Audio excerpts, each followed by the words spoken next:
If we don't vote our conscience, if we have this tactical, pragmatic approach, I ask those people one question. What's your breaking point?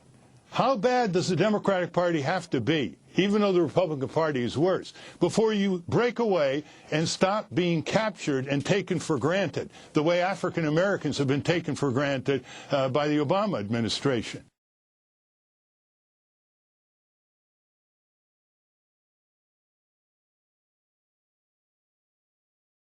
The 2010 election is on track to be the most expensive non-presidential contest in U.S. history.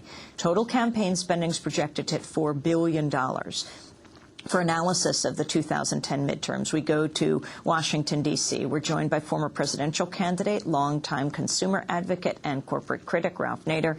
Ralph Nader, welcome to Democracy Now! Let's start on the issue of money. $4 billion.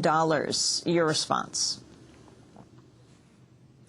Well, after the Supreme Court decision in Citizens United in January of this year, Amy, which opened the floodgates to unlimited independent corporate money against or for candidates, the Republicans have set up, like the Democrats, these 501c4s to receive the money in secrecy. And the Republicans have now outspent the Democrats 7-1. In other words, they've moved very quickly when the floodgates opened after the Supreme Court decision 5-4 to overwhelm the Democrats with hundreds of millions of dollars of ads all over the country. I think about 60,000 additional ads. So this once again raises the whole issue of campaign finance reform, and both parties are dialing ferociously, often for the same dollars, and they're complicit, and they cannot make that an issue in the campaign.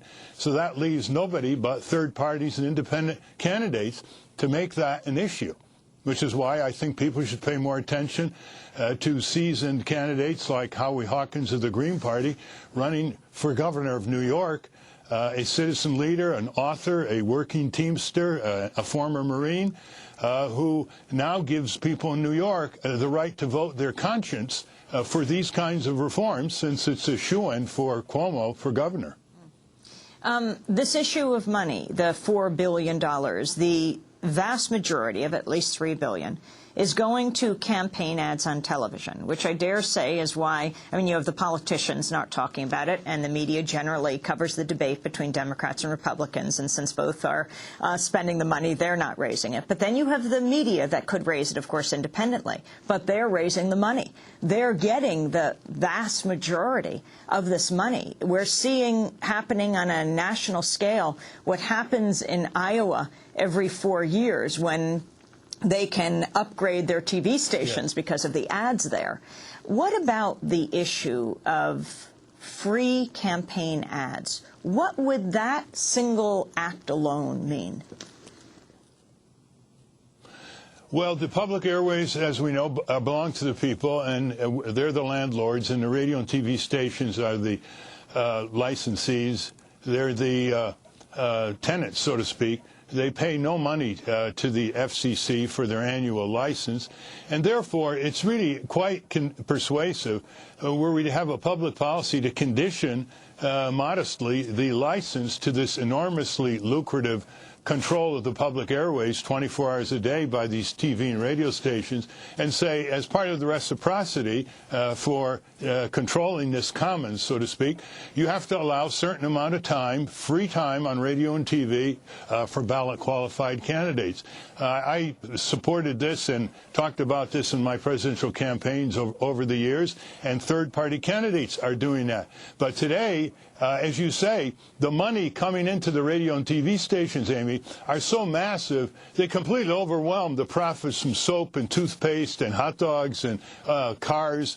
And the elections have become a commodity, a profit center for these radio and TV stations. Now, who's going to put this policy into effect? It's going to have to be the Congress. Well, good luck.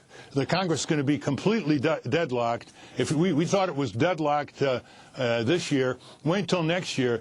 If the Republicans control the House, headed by John Boehner, who is a fact-starved ideologue working on slogans, and all he knows how to say is no, and in the Senate, even in the Republican part, the Libertarians, who are going to bolster Senator DeMint from South Carolina, will be a Trojan horse inside the Republican Party. There's not going to anything that's going to happen in the next 2 years. So we ought to use that time to build a civic movement, to build a political movement that will give people more voices and choices. You have written a piece about 10 things to know about the Tea Party movement. We have put out on Facebook that you're going to be here, and lots of people wrote in to ask about the Tea Party movement. You have long been an advocate of third parties. The Tea Party movement is rising up. Your thoughts, Ralph Nader? Well, we shouldn't stereotype the Tea Partiers. First of all, they range from the Libertarians, who do not like undeclared wars of aggression, who do not like corporate subsidies and bailouts, who do not like the Patriot Act, who do not like lack of law and order on corporate crime, and who do want diverse candidates, easier ballot access, initiative referendum recall.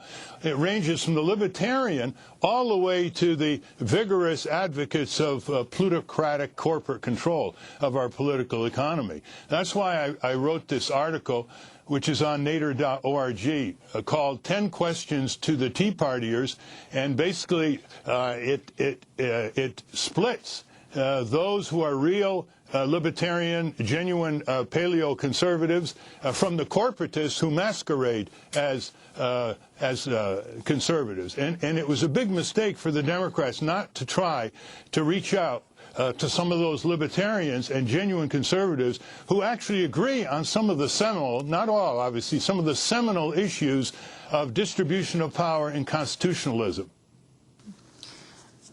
What about, the people who go out, when you talk about your questions for the Tea Party, who carry signs like we have just been showing, and people go to our website at democracynow.org that say things like impeach the Muslim Marxist, the white supremacist strains. What about that, Ralph Nader?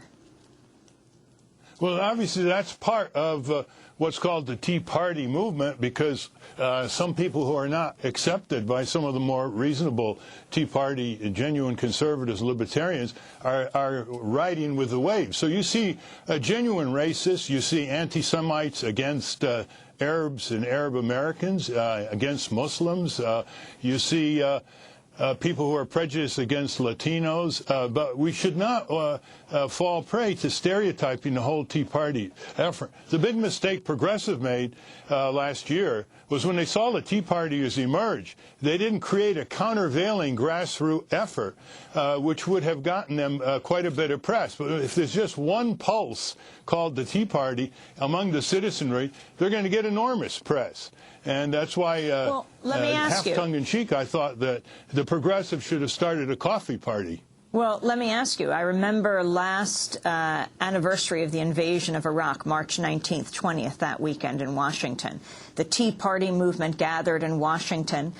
There were a couple of hundred Tea Party activists there. The media covered it extensively, perhaps as many journalists there as members of the Tea Party movement. But then there was also people who had come out to protest the war, and there were thousands of them. They didn't get half of the coverage of a much smaller group. So what about the issue of media coverage of the right and the far right? Yeah, you're very accurate. There were 3,000 people in Lafayette Square right opposite the White House one weekend, 3 blocks from the Washington Post, protesting the Israeli invasion of Gaza, and it didn't get a paragraph. And that's true for other peace marches as well. I think the answer to your question is twofold. One is, when the mainstream media knows that one of their networks is pushing a movement, they tend to cover it more. And, of course, Fox News is like the voice of the Tea Partiers, and Karl Rove and others, Dick Armey and others, who are trying to manipulate and channel Tea Partiers into the corporatist arena. The second reason, I think, is that the Tea Partiers filled a vacuum. Members of Congress go back in August 2009 for the so-called town meetings. The seats routinely are empty